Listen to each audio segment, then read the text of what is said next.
Yesterday afternoon, KPA authorities raided the town of Montrose, Colorado. Their goal, in the words of the enemy, was to neutralize high-value citizen targets. But this was not a measured response to American insurgency. This was innocent blood running red on Main Street. Your families and friends shot down like animals.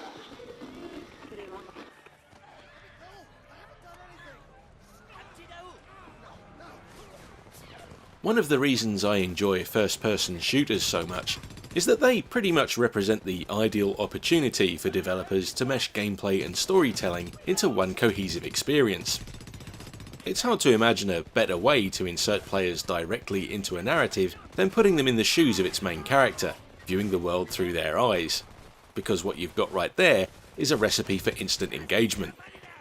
And yet, in spite of that, we see no end of first-person action titles that tread overly familiar ground.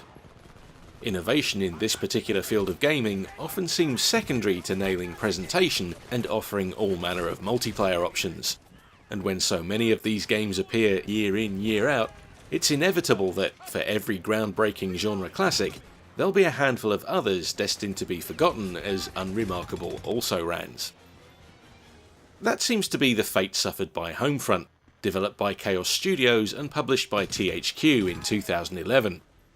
Upon its initial release, it was greeted with little more than a collective shrug from critics, which is a shame, because although it's certainly not perfect, it's a game that does pose some interesting ideas, some of which go far beyond its gameplay.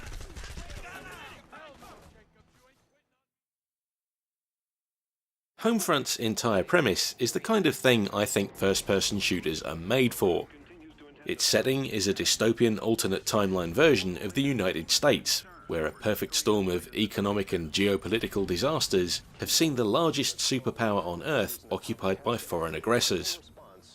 This sets the stage for a game that feels like a cross between a military shooter and your more standard story-driven FPS, with the unique selling point being that most of its action takes place in suburbs, parking lots and other discomfortingly recognisable everyday locations. As I previously mentioned, there are plenty of folks out there who'd have it that Homefront is an unexceptional, by-the-numbers kind of game.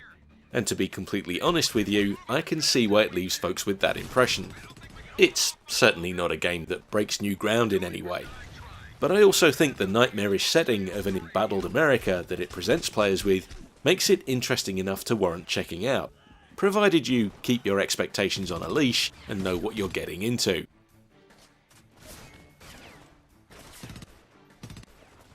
The game's back-of-box blurb claims the involvement of John Milius, who wrote the screenplays for the classic 1979 War is Nuts movie Apocalypse Now, and 1984's Red Dawn, which is very similar to Homefront in terms of overall premise.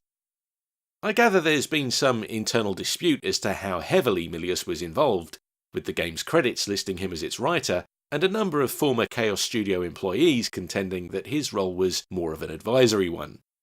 But whatever the case, it's very clear from the outset that a lot of careful thought has gone into Homefront, creating a disquieting vision of a world that feels maybe just a few stupid votes and despotic power plays away from reality. It doesn't shy away from showing players the kind of modern wartime atrocities we frequently hear about in the news either, and, if nothing else, perhaps its greatest, most chilling achievement is that it paints such a credible picture of those horrific crimes perpetrated on Western soil. The opening scenes of this game, where you're left largely unable to influence anything that's going on around you, really provoked a strong reaction in me. It was hard to sit through them without feeling a palpable sense of outrage at the fact that, as fictionalised as this setup might be, I was seeing things that I know are happening in other parts of the world. Transposing the oppression and brutalisation of innocence into what I think most folks would agree is a more relatable setting does something to remove the comfortable disconnection we might have from those events when we hear about them in the media. And in that respect, Homefront throws a powerful thematic first punch.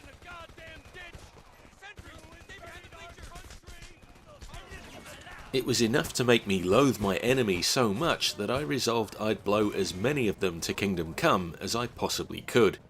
And of course, because this is a video game, it wasn't long before a non-player character put a gun in my hand and encouraged me to do just that.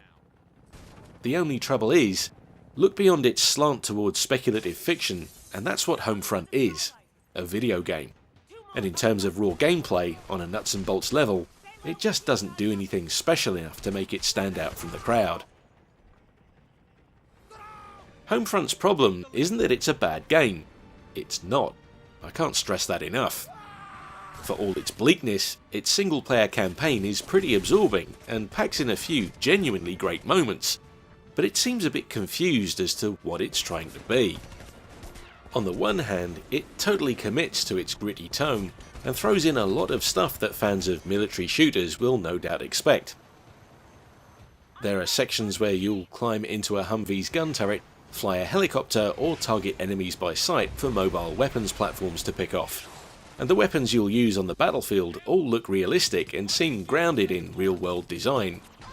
But given that the game seems to be pitched more as a straight-ahead shooter than anything else, some of its play mechanics seem out of place and ill-judged. At first, Homefront feels like a game that you should be able to play by charging into battle with all guns blazing. But you can't do that.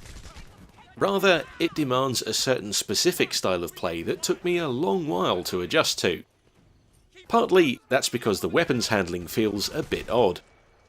Most of the firearms feel rather heavy, behaving more differently to each other in terms of how easy they are to aim than anything else. But another detail of the game's design that takes a while to get used to is how vulnerable you are. You'll learn very quickly that in the raging dumpster fire of occupied 2020's America, your best friend is solid cover. In spite of having regenerating health, you won't last very long if you're caught on open ground in a crossfire. The enemy are absolutely merciless.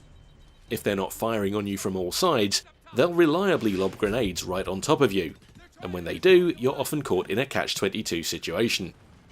Do you break cover and doubtless get mown down as you attempt to get away from the blast?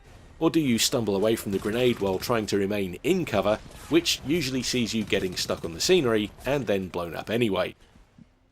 What's disappointing about this is that certain sections of the game can turn into bottlenecks, where you'll find yourself mobbed or outgunned, dying over and over until you discern a way to progress.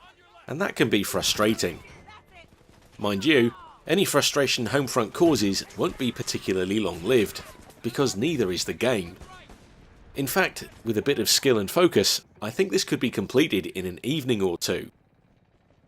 All told, the campaign stretches to about 5 hours in length, and that's just not long enough.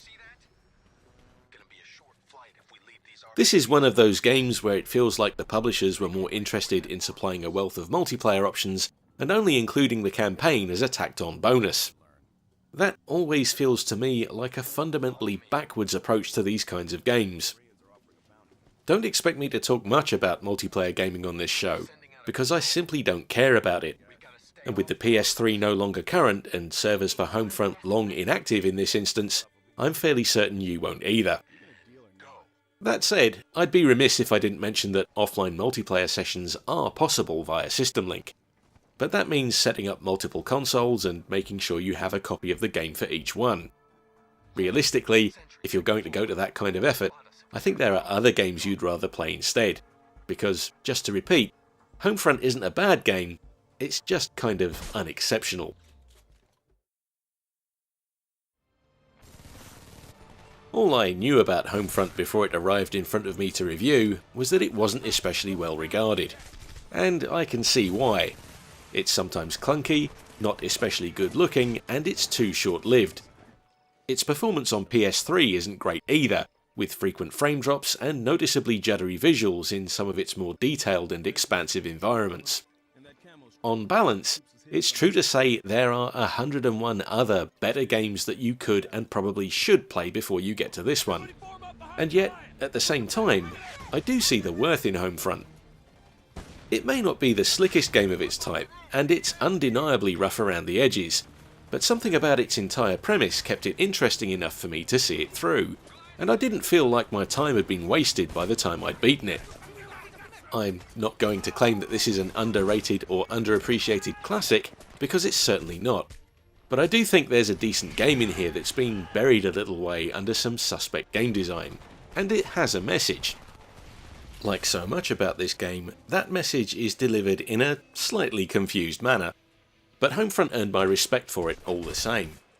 It dares to actually say something about the horrific, dehumanising effect of war on innocent civilians, the ordinary people like you and me who get caught in the crossfire when human conflicts flare too close to home. With that in mind, if you've got the stomach for it, I think it might be worth checking this game out. Just, as I say, keep your expectations guarded.